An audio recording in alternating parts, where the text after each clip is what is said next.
ಹೊನ್ನಾವರ ತಾಲೂಕಿನ ಗೇರ್ಸೊಪ್ಪದ ಶ್ರೀ ಕ್ಷೇತ್ರ ಬಂಗಾರಮಕ್ಕಿಯ ಮಾರುತಿ ಗುರೂಜಿಯವರ ನೇತೃತ್ವದಲ್ಲಿ ಮಾರ್ಚ್ 29ರಂದು ನಡೆಯಲಿರುವ ಪಶ್ಚಿಮ ಘಟ್ಟದ ರಕ್ಷಣೆ ಜನಾಂದೋಲನಕ್ಕೆ ಅರಣ್ಯವಾಸಿಗಳು ಭಾಗವಹಿಸಿ ಬೆಂಬಲಿಸಬೇಕೆಂದು ಅರಣ್ಯ ಭೂಮಿ ಹಕ್ಕು ಹೋರಾಟಗಾರರ ವೇದಿಕೆ ಅಧ್ಯಕ್ಷ ರವೀಂದ್ರ ನಾಯ್ಕ್ ಕರೆ ನೀಡಿದ್ದಾರೆ.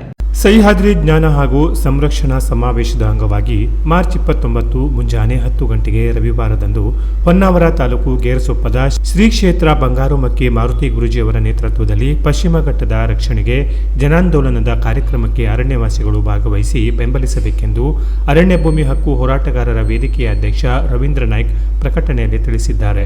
ಪಶ್ಚಿಮ ಘಟ್ಟಗಳ ಸಂರಕ್ಷಣೆ ಕೇವಲ ಪ್ರಾದೇಶಿಕ ಕಾಳಜಿಯಲ್ಲ, ಬದಲಾಗಿ ಜೀವ ವೈವಿಧ್ಯತೆಯನ್ನು ರಕ್ಷಿಸಲು ಮತ್ತು ಹವಾಮಾನ ಬದಲಾವಣೆಯನ್ನು ಎದುರಿಸಲು ರಾಷ್ಟ್ರೀಯ ಮತ್ತು ಜಾಗತಿಕ ಮಟ್ಟದಲ್ಲಿ ಜಾಗೃತಿ ಮಾಡುವ ಉದ್ದೇಶದಿಂದ ಹಮ್ಮಿಕೊಳ್ಳಲಾದ ಜನಾಂದೋಲನದಲ್ಲಿ ಅರಣ್ಯವಾಸಿಗಳು ಭಾಗವಹಿಸುವುದು ಅವಶ್ಯವಿದೆ ಎಂದು ಅವರು ಪ್ರಕಟಣೆಯಲ್ಲಿ ತಿಳಿಸಿದ್ದಾರೆ. ಪಶ್ಚಿಮ ಘಟ್ಟಗಳಲ್ಲಿನ ಹಾನಿಕಾರಕ ಯೋಜನೆಗಳನ್ನು ನಿಲ್ಲಿಸಲು ಮತ್ತು ಸಮರ್ಪಕವಾದ ಸಂರಕ್ಷಣಾ ತಂತ್ರಗಳನ್ನು ಜಾರಿಗೆ ತರಲು ಭಾರತ ಸರ್ಕಾರ ಮತ್ತು ಸಂಬಂಧಿತ ಅಧಿಕಾರಿಗಳನ್ನು ಒತ್ತಾಯಿಸುವ ಉದ್ದೇಶವನ್ನು ಮಾರುತಿ ಗುರೂಜಿಯವರು ಹೊಂದಿರುವುದು ಅಭಿನಂದನಾ ಕಾರ್ಯಕ್ರಮವೆಂದು ಅವರು ಶ್ಲಾಘಿಸಿದರು.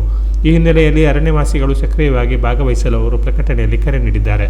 ಸ್ವತಂತ್ರ ನಂತರ ಉತ್ತರ ಕನ್ನಡ ಜಿಲ್ಲೆಯಲ್ಲಿ ರಾಷ್ಟ್ರೀಯ ಮತ್ತು ಮೂಲಭೂತ ಸೌಕರ್ಯಗಳಿಗಾಗಿ ಉತ್ತರ ಕನ್ನಡ ಜಿಲ್ಲೆಯ ಯೋಜನೆಗಳಾದ ಕಾಳಿ ಹೈಡ್ರೋ ಪ್ರಾಜೆಕ್ಟ್ಗೆ 15,205.365 hectare, Sharavathi tailrace 700 hectare, Kaiga ಅನುಸ್ಥಾವರಕ್ಕೆ 732 ಹೆಕ್ಟೇರ್, ನೌಕಾನೆಲೆ 2,259 hectare, Konkan railway 272.140 hectare, Hubballi Ankola railway ಯೋಜನೆಗೆ ಪರಿಸರ ಸೂಕ್ಷ್ಮ ಪ್ರದೇಶ ಹೊರತಾಗಿ 600 ರಿಂದ 770 ಹೆಕ್ಟೇರ್, ನಿಯೋಜಿತ Sharavathi pumped storage 193.34 hectare, Ankola Hubballi ರಸ್ತೆ ಅಗಲೀಕರಣಕ್ಕೆ 49.431 ಹೆಕ್ಟೇರ್, ಕಾಳಿ ಮತ್ತು ಕೈಗಾ ಪುನರ್ ವಸತಿ ಯೋಜನೆಗೆ 316.410 ಹೆಕ್ಟೇರ್, ಕೈಗಾ 400 ಕೆಪಿಡಿಸಿ ಪರ್ಯಾಯ ವಿದ್ಯುತ್ ಪ್ರಸರಣ ಮಾರ್ಗ ನಿರ್ಮಾಣಕ್ಕೆ 330, NH 66 ಅಗಲೀಕರಣ 2013ರ ನಂತರ 159.80, ನೌಕಾನೆಲೆ ಮೊದಲು ಮತ್ತು ಎರಡನೇ ಹಂತ ಅಂದಾಜು 5,684, ಸಿವಿಲ್ ಏರ್ಪೋರ್ಟ್ ಬೆಡ್ತಿ ಏತ ನೀರಾವರಿ 64,000 ಹೆಕ್ಟೇರ್ ಪ್ರದೇಶವನ್ನು ಅರಣ್ಯೇತರ ಚಟುವಟಿಕೆಗೆ ನೀಡಿರುವುದು ವಿಷಾದಕರ. ವಾಸ್ತವ್ಯ ಮತ್ತು ಜೀವನಕ್ಕಾಗಿ ಜಿಲ್ಲೆಯಲ್ಲಿ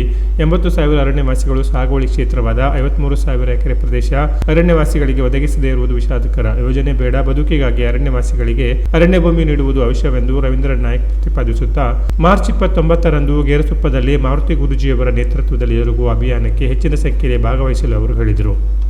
ಕೆನರಾ ಪ್ಲಸ್ ನ್ಯೂಸ್, ಹೊನ್ನಾವರ.